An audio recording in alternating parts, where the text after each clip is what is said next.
ခုနှစ်အသားသမီးများ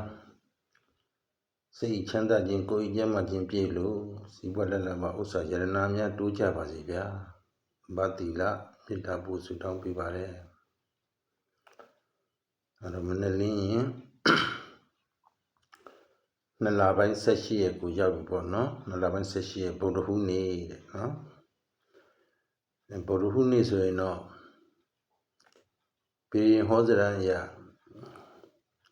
ဇလန်းနေဟောခဲ့ဘူးလားတန်ခါဆွန်းလောင်းနေတဲ့စာလေးတွေရေးထားမယ်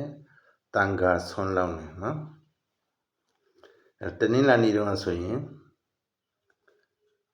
အင်္ဂါနေ့တော့ဆိုရင်တော့ဆွန်းကြိုင်ကြတာပေါ့နော်ဆွန်းကြိုင်လှည့်ကြတယ်အဲ့တော့တန်ခါဆွန်းလောင်းရင်တန်ခါ92ပါးနော်ဖာတိလာ38ပါးအဲ့တော့တန်ခါ92ပါးဆွန်းလောင်းတာအဲ့တော့အပေါ်လေးကိုမော့ကြည့်ကြပေါ့ဆွန်းကြိုင်ကြတော့ရှည်နားမှာဘာတွေဖြစ်ခဲ့တယ်လဲလို့ညနေဆောင်ဆိုဆွန်းကြိုင်ကြလို့ရှည်နားဘာတွေဖြစ်လဲအဲ့လိုပဲတန်ခါ92ပါးဆွန်းလောင်းတော့လည်းဘာတွေရှိနေလဲလို့ပြည့်တက်ပြီးကြည့်ကြပေါ့ဒါလေးထွေထူးပြောစရာမလိုပါဘူးနော်အဲ့တော့ဟောမယ့်အတိတ်ကတန်ချောင်းချမ်းသာပြီတဲ့တန်ချောင်းချမ်းသာပြီအဲ့လိုလေးရှိပါတယ်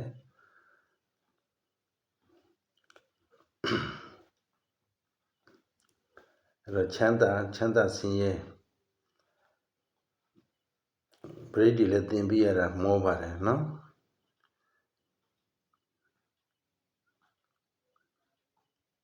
ချမ်းသာပြီးဆင်းရဲလာမယ်တဲ့ညနေပိုင်း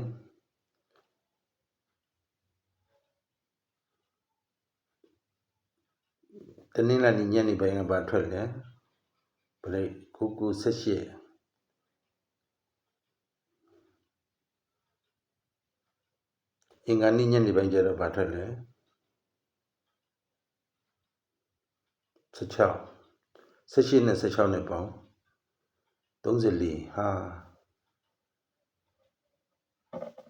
အဲ့တော့ဆင်းရဲပရိလာမယ်တဲ့အပေါ်မှာတဏီကုံစားမနေ့ခင်းက108ပရိရဲ့ညနေခင်း99 18ပရိပေါ့26ပရိချမ်းသာဖြစ်နေပြီချမ်းသာဖြစ်ရင်ဆင်းရဲလာမယ်တဲ့အင်္ဂါနေ့မှာလည်းမနေ့ပိုင်းက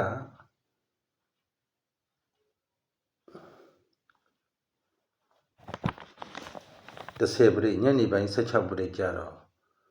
ချမ်းသာပဲချမ်းသာလည်းအကြဘာဖြစ်မလဲဆင်းရဲလည်းအပေါ်ညနေခင်း2ချိန်ပေါင်းကြည့်အဲ့လိုလေးသင်ပေးနေတာလေနော်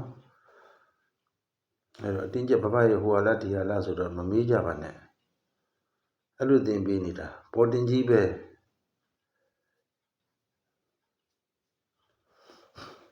အဲ့တော့ဘယ်လိုပဲဖြစ်ဖြစ်ပါမိမိတို့ရဲ့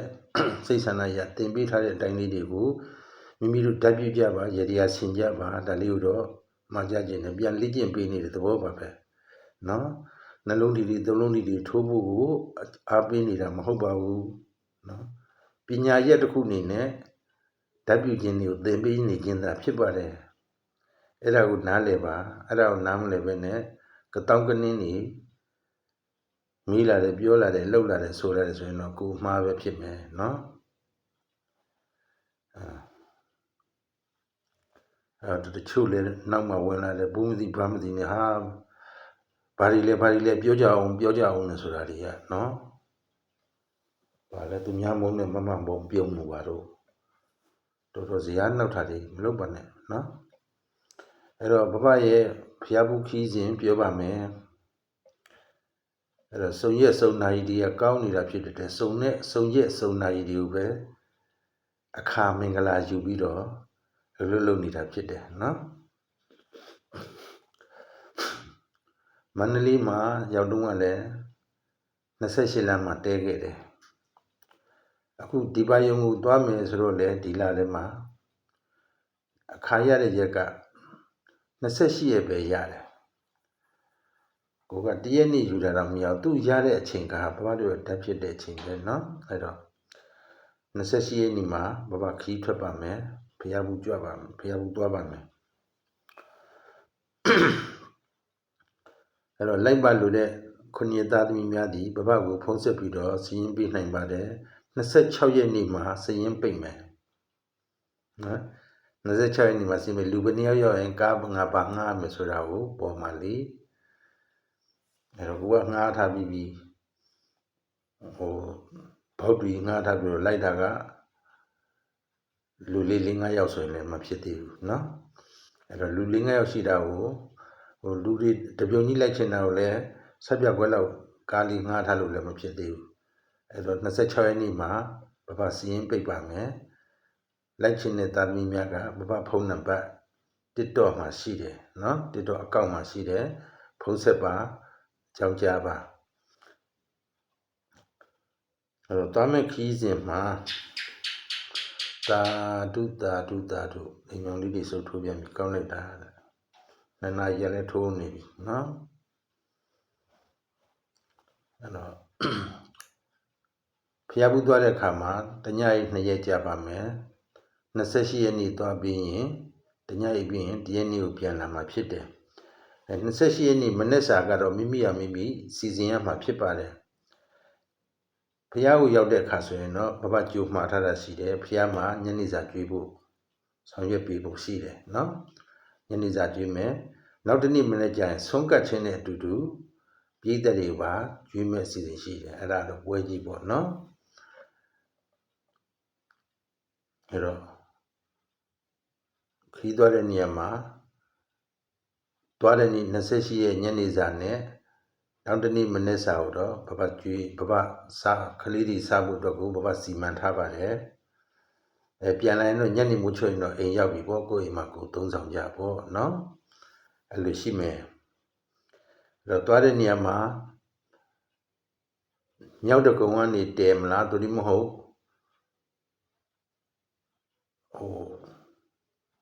တမိုင်းလန်းဆောင်ဖြစ်မလားလှိုင်းသားရအဝဟိုဘက်တုံးထိပ်တို့ဘာလို့အစင်ပြင်းနောက်ဘက်အစင်တနေရာမှာကားလန်းလွယ်တဲ့နေရာသွားလို့ထားလို့တဲ့နေရာမှာဆုံရက်ဖြစ်သတ်မှတ်ပြီးမယ်เนาะဆုံရက်တော့မသတ်မှတ်သေးဘူး26ရက်နေ့ဆိုရင်တော့စီးရင်ပေးတဲ့ကလေးအကုန်လုံးကိုဖုံးဆက်ပြီးတော့အကြောင်းကြားပြီးမယ်ဆုံရက်သတ်မှတ်ပြီးထားတဲ့နေရာကိုဘယ်နေရာကိုလာခဲ့ရမယ်ဆိုတာကိုเนาะတွက်မဲ့အချိန်နဲ့တွက်မဲ့ချိန်ကစောလို့ရှိရင်တော့6နာရီပေါ့နောက်ကျရင်8နာရီပဲเนาะစုံနာရီပဲထွက်မှာအဲ့တော့စားထွက်သွားရင်တောက်လျှောက်သွားမယ်ပသိမ်ရောက်လို့ရှိရင်ငှက်ပြောသီးဝယ်မယ်အုံသီးဝယ်မယ်ကြောပွဲတွေလှူဖို့အဲ့ခါမှာမနက်စာထမင်းစားကြမယ်เนาะကိုယ်အစီအစဉ်နဲ့ကိုအဲ့ဒါတောက်လျှောက်ထွက်သွားမယ်ညနေခင်းကိုဖျားကိုရောက်မယ်ညနေခင်းတော့မလို့ပါ2ချက်တိ3နိုင်ဆိုရောက်ပြီเนาะရေးစီနားကြမယ်ညနေစာဖျားကစီစဉ်ပေးထားမယ်ဖျားမှာစီစဉ်ပေးထားမယ်နောက်ဒီနေ့မနေ့စာကတော့ဘုန်းကြီးတွေဆွမ်းကပ်ပြီးတော့ပြည်သက်လဲကျွေးမယ်ဆိုတဲ့အစီအစဉ်ဆောင်ရွက်ထားတာဖြစ်တဲ့အတွက်အဲ့ဒီမှာစားတောက်ပြီးရင်နေ့ကင်း12နာရီထိုးတာနဲ့ကားပြန်ထွက်မယ်အစီအစဉ်ကတော့အဲ့လိုပါဆိုရင်17နာရီပေါ့လေနောက်ကျရင်12နာရီဒါမှဒီရန်ကုန်ပြန်အဝင်မိမှာ哦เนาะ12နာရီထိုးရင်ကားပြန်ထွက်ပါမယ်အဲ့ဒါဖျားဘူးအစီအစဉ်ဖျားရောက်တဲ့ခါမှာတညလုံးပဋိစိတ်နိုင်တယ်တရားထိုင်နိုင်တယ်နော်ဟိုတီလျှောက်ပြီးတော့လဲညနေဆောင်ရောက်ရင်တခြားနီးနားမှာရှိတဲ့ဘုရားတွေပါတွေသွားဖူးလို့ရတယ်အဝေးကြီးတွေတော့လျှောက်သွားခွင့်တော့မပြဘူးအဲ့နေရာကနတ်ကြီးပါတယ်တောကြီးတတ်တယ်နော်အပြောက်ရှာတွေဖြစ်ပေါ်တတ်တယ်သွားမခီးစီစဉ်ရတော့ဒါပါပဲနော်ခုနှစ်သားသမီးတွေကျမ်းမာချမ်းသာလို့ဘေးပြာများဝေးကွာကြပါစေသာသနာ့ကျိုးဘာသာကျိုးလဲဆောင်ရွက်နိုင်သူတွေဖြစ်ကြပါစေဗျာတရားဓုတွေလည်းရကြပါစေ